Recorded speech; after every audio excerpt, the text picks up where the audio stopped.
Ilan pang senador na nawagang ipasa na ang Independent People's Commission na ipapalit sa ICI. Kasama natin sa balita si Radyo Conde Bata.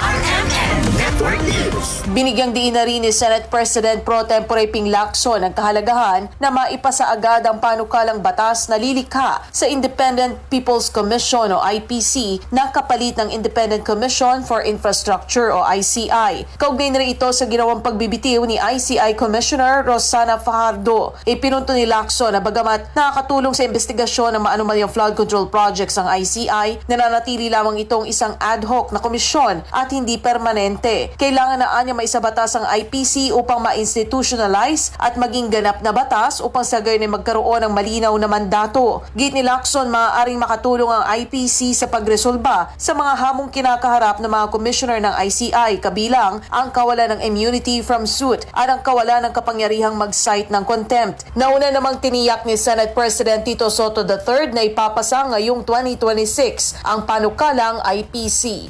Kasama mo sa DZXL RMN Manila, Radyo Conde Bata, Tatak RMN.